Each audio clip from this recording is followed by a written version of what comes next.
So here's some helpful information for Act 1 of the Crucible. We have a variety of vocabulary terms that are used to practices in which witches supposedly engage and the creatures with whom they supposedly consort.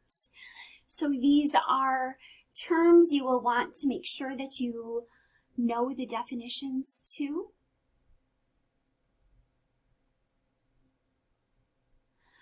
We also have talk about the death penalty. So the Puritans based their laws against witchcraft on Old Testament passages like Deuteronomy 18:10, "There shall not be found among you anyone that maketh his son or daughter to pass through fire, or that useth divination, or an observer of times, or an enchanter or a witch." Passing through fire was a pagan religious practice, and divination was telling the future. Another Old Testament passage spells out the penalty for witchcraft. "Thou shalt not suffer a witch to live." Exodus 22:18.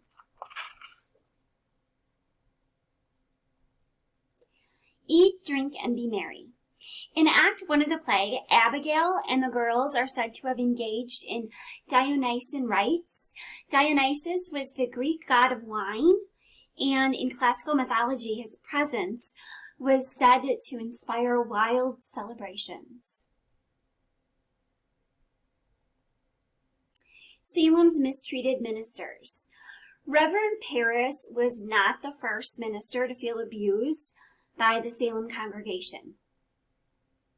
Before Parris came to Salem, two ministers, James Bailey and George Burroughs, had been driven out of Salem by the fickle, bickering citizenry. Each of these men often lived in virtual poverty because of the reluctance of the Salem congregation to contribute the funds necessary to support them.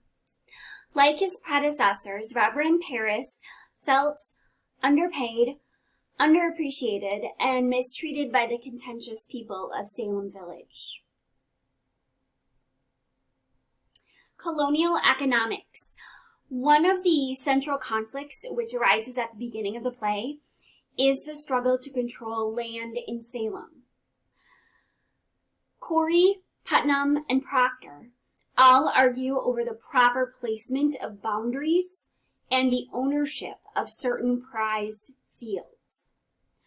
Arguments like these must have been common in Massachusetts in the late 17th century.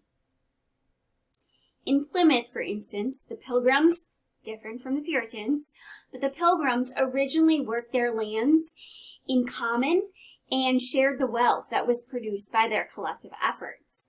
But the elders soon decided that this system did not provide enough incentive for the populace. So in other words, some people were working harder than others. Therefore, they encouraged the private ownership of land. The new system not only freed the Pilgrim farmers to increase their personal wealth, but also led to land disputes that created antagonism among neighbors. Women's medicine. Throughout Act 1, the girls make repeated references to the sinister concoction that Tituba formulates during her ritual in the forest. Tituba's potion is described as being very vile, and there's even a suggestion that its contents mysteriously move around in the pot. This, quote, witch's brew in the Crucible fits the stereotypical image of the workings of witchcraft. Yet in many cultures, women have used herbs and natural materials not to do harm, but to heal. And during the European witch trials, many of these women faced persecution because of their skills. That old black magic. So although the Puritans were forbidden to indulge in supernatural practices, there's ample evidence that suggests that they had an almost obsessive interest in the occult. Public record is full of incidents in which members of the Salem community are reprimanded for practicing palm reading and other methods of fortune telling, even though such activities were considered to be trafficking with the devil. Even after the witch trials had begun, Tituba's husband, John Indian, drew large audiences by falling into fits and lecturing the citizenry on the details of his, quote, possession. Ironically, these performances did not lead to his execution for witchcraft. And finally, in God we trust. Throughout the first act of the Crucible, the Massachusetts colony is referred to as a theocracy, a state governed by religious precepts. Before the American Revolution, the English colonies were not required to make any significant divisions between church and state. This was especially true in Massachusetts, where religious leaders and civic leaders were often one and the same.